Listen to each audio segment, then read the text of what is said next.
उद्धव बाळासाहेब ठाकरे गट आहे. हा गट मला वाटतं आता जमीनदोस्त देशद्रोह होण्याच्या मार्गावर आहे. नाशिकला आता ते संघटनात्मक गोष्टींवर चर्चा करून गेले. त्यांच्याकडे तर तुम्ही बघा या 8 दिवसामध्ये कोण राहील कोण राहणार नाही म्हणून. त्या माणसाच्या बडबडीमुळे त्या वागण्यामुळे सगळे लोक परेशान आहेत. मला वाटतं स्वतः उद्धवजी परेशान असतील, पण ते आउट ऑफ कंट्रोल झालेलं आहे. आउट ऑफ कंट्रोल झालेलं आहे काम यांचं. आणि म्हणून अशा या बडबडीमुळे हा सगळा पक्ष आता म्हणजे मी सांगू शकत नाही, मला शब्द नाही त्यांच्याबद्दल, पण हा पक्ष संपवण्यासाठी मला असं वाटतं की संजय राऊत पुरेसे आहे. मी सांगितलं ना, संजय राऊतबद्दल काही उत्तर देण्यासारखा काही त्याचा प्रश्न नसतात आणि बोलण्यासारखा तो माणूसही नाही आहे. खरं म्हणजे काय बोलत त्यांच्याबद्दल सकाळपासून काही बडबड करतात, काहीतरी बोलायचं असतं रोज सकाळी म्हणून ते बोलत असतात. दलाल, भ्रष्ट, ठेकेदार आणि हे लोक आमचा पक्ष जमीनदोस्त करायला निघाले. म्हणजे भाषा आहे त्यांची. मुळात तुमचा पक्ष जमिनीवर आहे का? हे जर सगळे बाहेर काढले तर तुमचा पक्ष कुठे आहे?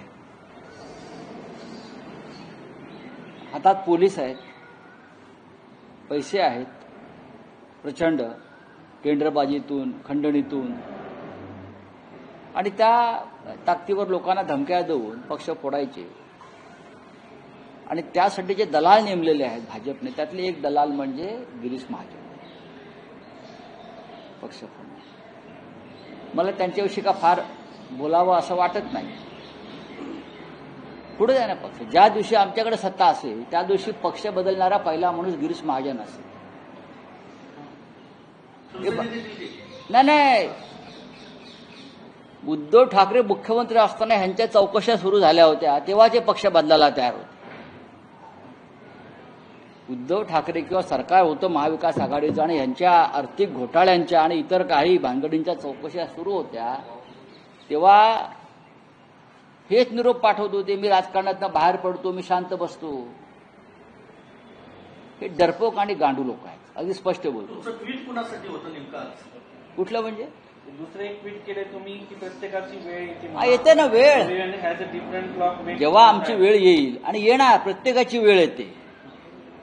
वेळ प्रत्येकाची येते. प्रत्येकाच्या घड्याळात काटे फिरत असतात. आज जी तुम्ही भाषा वापरताय बाळासाहेब ठाकरेंची शिवसेना जमीनदोस्त करण्याची, तुम्हाला लाज वाटली पाहिजे.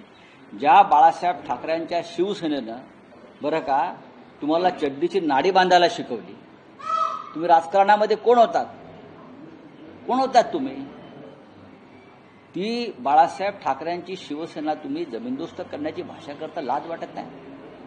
आणि आमचे काही लोक त्याच्या बाजूला राहून फोटो काढत होते निर्लज्ज त्या गिरीश महाजनच्या. बघून आमचं लक्ष आहे. तुम्ही दिल्लीत आलेला आहात, G7 त्याच्यामुळे गिरीश महाजन हे जे बोलतायत ती भाषास्थाना घेऊन बुडणार आहे त्यांच्या पक्षाला.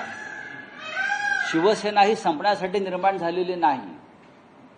आतापर्यंत अनेक जण या पक्षातून बाहेर पडले आणि त्याने शिवसेना संपवण्याची भाषा केली. आणि भारतीय जनता पक्षाला अमित शहानी ते जंग पछाडल्या शिवसेना संपवण्यासाठी. त्यांना महाराष्ट्र संपवायचं आहे अमित शहाला. आणि हे महाराष्ट्र संपवणाऱ्याच्या जी शक्ती आहेत त्यातले हे गिरीश महाजन हस्तक आहेत. मराठीद्रोही, महाराष्ट्रद्रोही लोक आहेत. हे आम्हाला संपवणार. आमचा पक्ष एका पवित्र विचारांसाठी निर्माण झालेला पक्ष आहे, लक्षात घ्या. आणि शिवसेना संपवणं हे गिरीश महाजनच्या 10 पिढ्या उतरल्या तरी जमणार नाही. 2, 4, 5, 25 माणसं फोडणं म्हणजे का पक्ष संपवणं असतं का हो?